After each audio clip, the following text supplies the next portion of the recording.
to the Bodacity Show. I'm Jeanette Anderson, coming to you a little late, had to reboot, and just wanted to say hello, and I hope that you are doing well, that you are healthy, that you and your family are healthy. Welcome to today's show, which is called You Have to Have a Stand Before You Brand. So here's why I'm going to talk about this. I know I've talked about this a fair bit. If you know me and work with me, we talk about this quite a lot.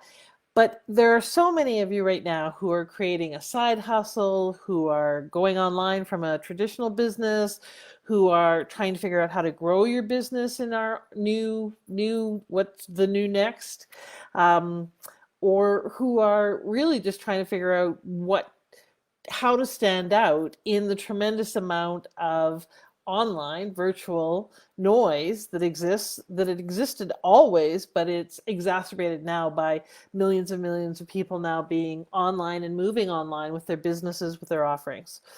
So one of the things that I want to offer you is don't try and do any marketing. Just wait on any marketing until you are absolutely clear about your stand. Now, your stand is your why, it's your purpose, it's your it's why you do what you do. It's your stand in the world, what your stand for and or what your stand against. And I encourage you to have both. Here's why. If you've heard probably the phrase, people don't buy what you're doing, they buy why you do it.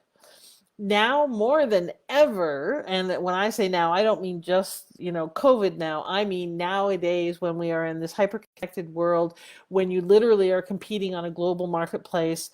You could have, in the past, 10 years ago, if you were a coach, you were simply competing with other coaches in your geographic vicinity by and large.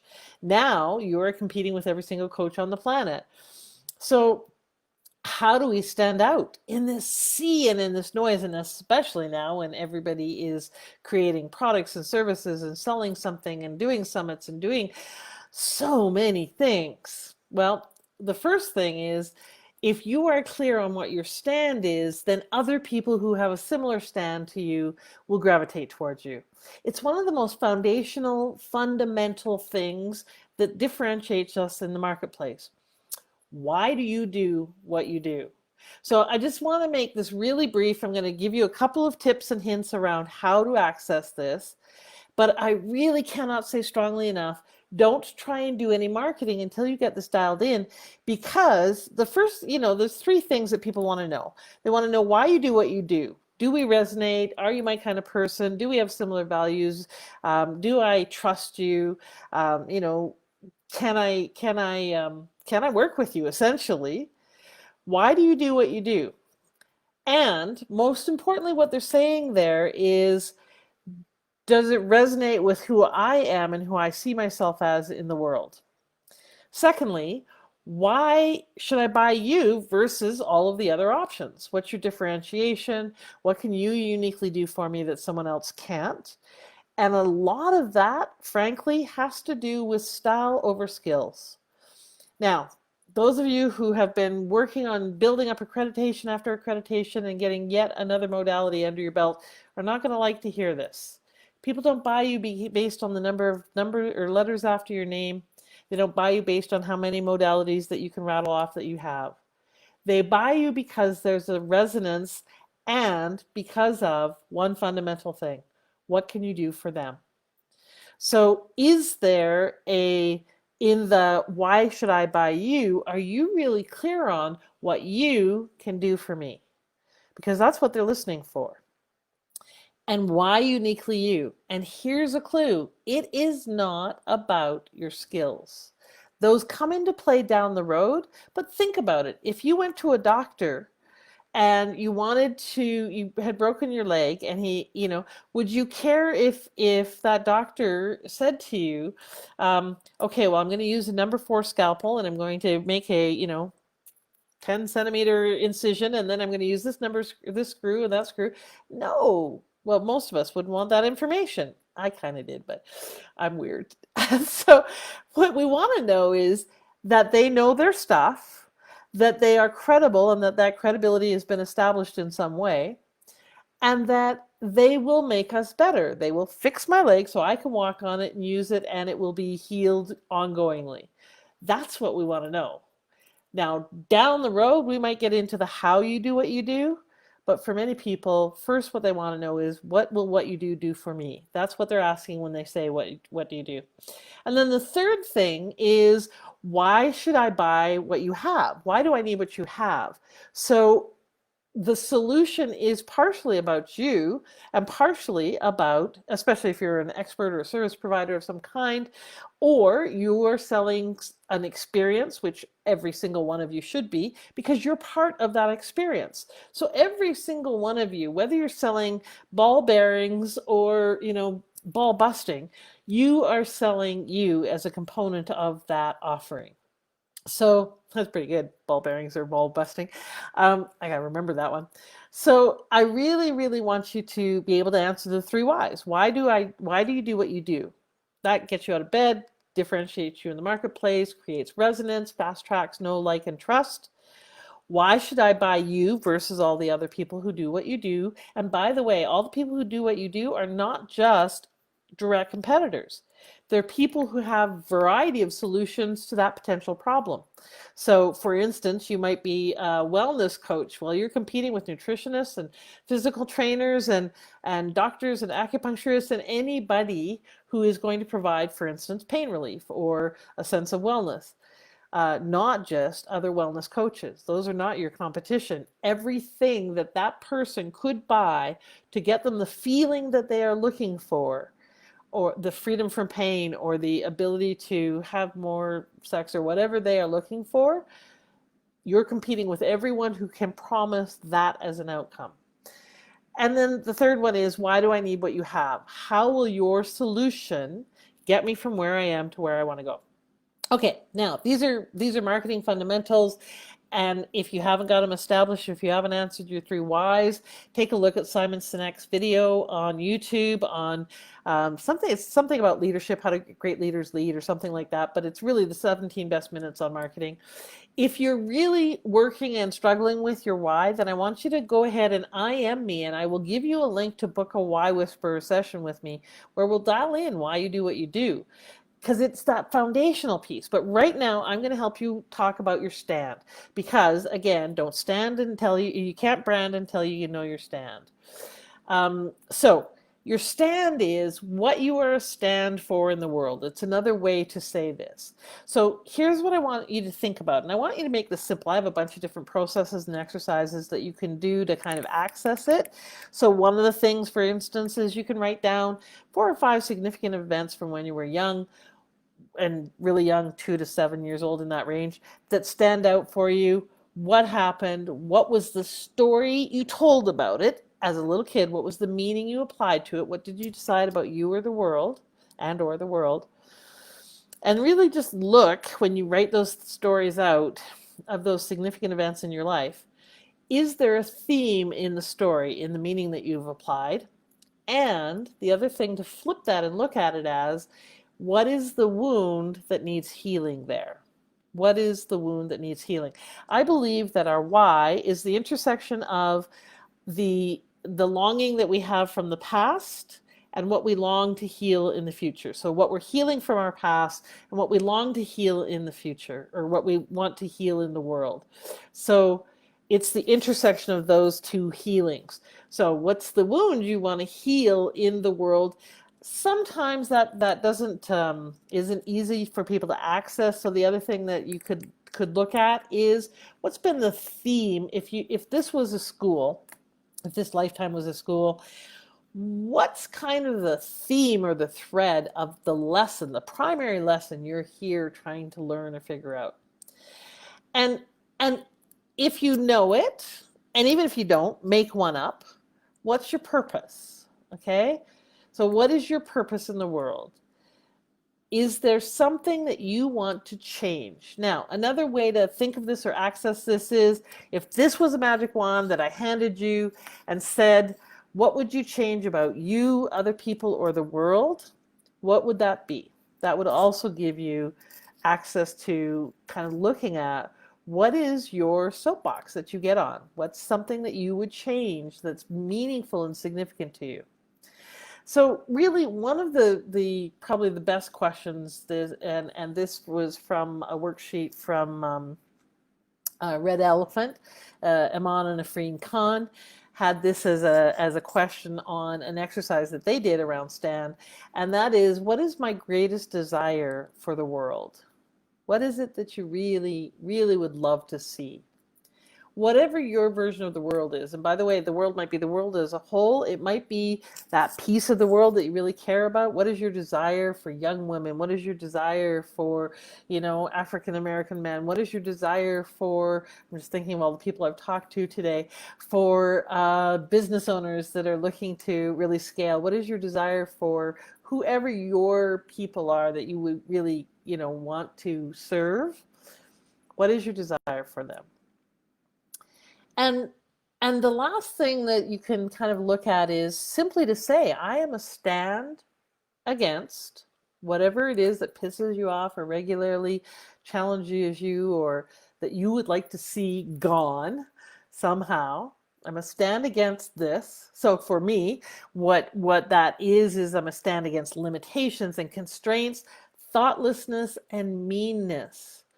That just nothing gets me hotter under the collar than when people are really thoughtless about one another. So when I look at what I'm a stand against, what am I a stand for?